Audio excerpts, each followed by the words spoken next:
Hey everyone, welcome back to the channel. Today we will be diving into the Pink Floyd Live at Pompeii MCMLXXII concert Blu-ray.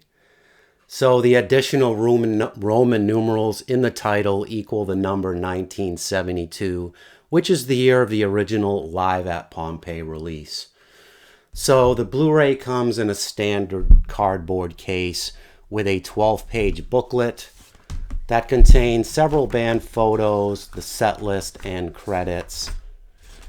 And the disc comes in a separate protective cardboard sleeve that fits nicely into the sleeve in the case, which was a very nice touch.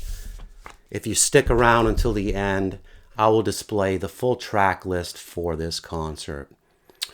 So this, of course, is the newly digitally remastered version of the original 35mm film with enhanced audio that was recently remixed by progressive rock legend and Porcupine Tree frontman Steven Wilson.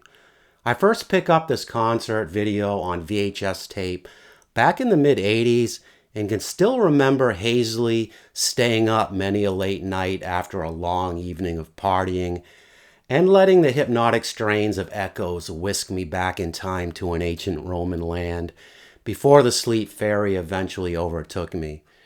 If you thought that listening to Dark Side of the Moon while buzzed off your rocker was a real mind bender, just go ahead and give this bad boy a try.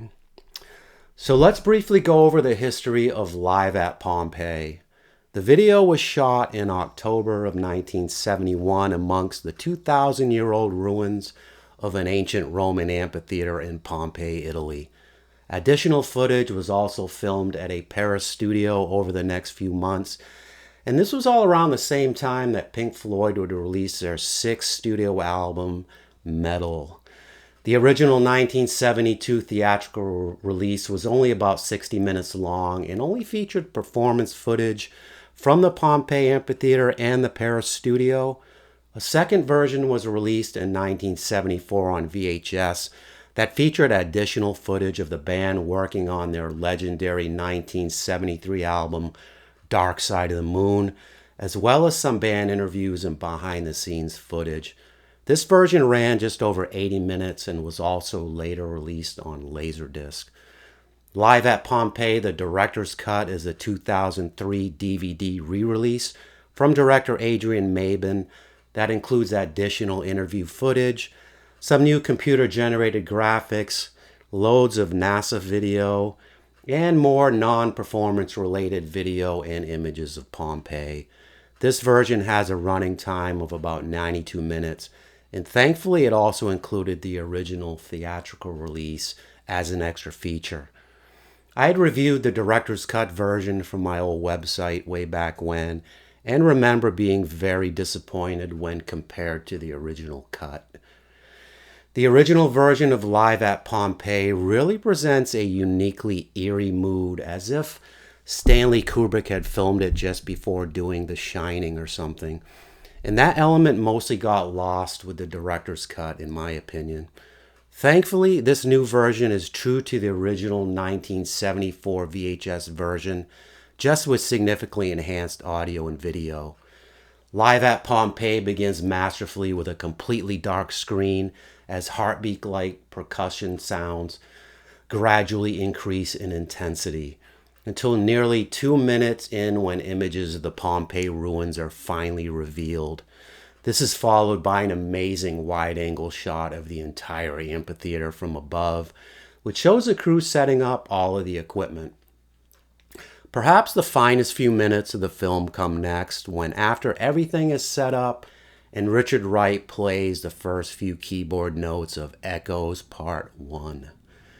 Mabin ever so slowly begins to close in on the band, and it seems like an eternity until he reaches the close-up of Gilmour singing that first verse. The song performances on this DVD are revelatory and capture one of the world's greatest progressive rock bands coming into their prime.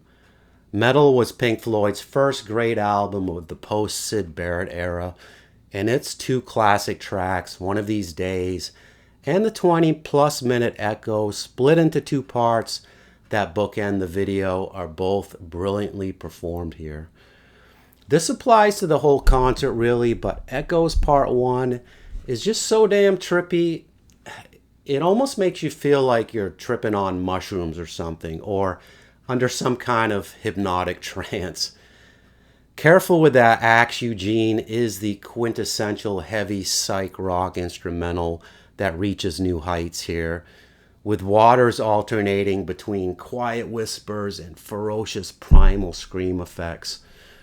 The freaky imagery displayed during the haunting intro gave me a sense of impending dread in much the same way that William Friedkin did with some of those Exorcist movie scenes. I wonder if Friedkin was influenced at all by Mabin's work on this film. Who knows? A Saucer Full of Secrets is straight up jazz superfusion, and Gilmour's crazy first guitar solo is the nightmare portion of that trip you started during Echoes. The ending part mellows out significantly though, as Gilmour uses an EBow device to coax out a long, gorgeous guitar solo.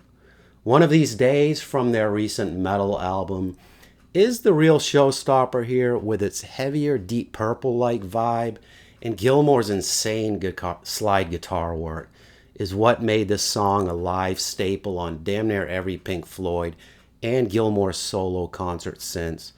The camera work on this song was particularly stunning, although it did focus primarily on Nick Mason's drum work.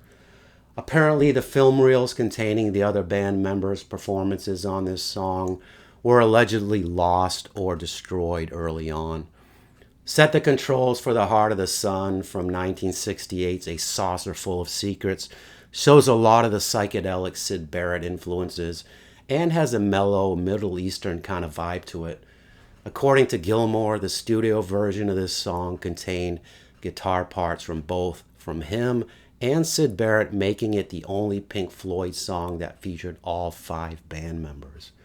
You also get a hilarious live studio performance of the acoustic blues number Mademoiselle Knobs, renamed Seamus for the Meddle album, which features a howling dog accompanying Gilmour on harmonica and Waters on acoustic guitar. Now that's some serious blues for you. Echoes Part 2 closes the show magnificently and takes the whole psychedelic prog thing to the next level. I'll certainly never forget to include Echoes in my list of greatest prog rock epics ever again. The camera shot rising up ever so slowly from behind a stack of speaker cabs, prominently stamped with Pink Floyd London on the back, to eventually reveal the band playing under the blazing Pompeii sun again, looked particularly amazing. Live at Pompeii really showcases just how much Pink Floyd's sound had evolved in only a few years' time, from the experimental psychedelic rock with a capital psychedelic of their 60s and early 70s material, right up until the more commercial and straightforward sounding prog rock of 1973's Dark Side of the Moon and beyond. The production quality of this latest Blu-ray release of Live at Pompeii is about as good as you can possibly expect.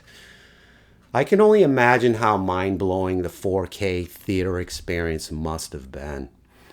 The video is presented in its original full-frame aspect ratio and looks about as clear and sharp as possible, coming from a 1971 recording on 35mm tape. Dolby Atmos, Dolby 5.1 True HD surround, and uncompressed LCPM 2.0 stereo tracks are all included, and Steven Wilson's remixes sound amazing and really breathe new life into these old recordings. The Blu-ray features both the 85-minute 1974 feature film version, which included additional studio footage of the band working on The Dark Side of the Moon and interviews at Abbey Road Studios, as well as the original 63-minute concert film from 1972. The track lists are shown here, with the feature film having 10 tracks and the concert film reduced to 7. As for my ratings of this concert Blu-ray, My overall production rating is an 8 out of 10. And my overall performance rating, of course, is a 10 out of 10. So there are only about 20 or so concert DVDs or Blu-rays that I consider absolutely essential, and Pink Floyd Live at Pompeii is certainly at the top of that list. And what a time we live in when you now get to see it expertly remixed and remastered in 4K for the big screen and this wonderful Blu-ray edition. Alrighty, that's it for me today. Let me know your thoughts on Pink Floyd's Live at Pompeii in the comments, and please don't forget to like and subscribe for more. If you could, please also support this channel by using the Amazon Associates links in the description for some of the DVDs and CDs I mentioned in the review. Thanks, and catch you next time.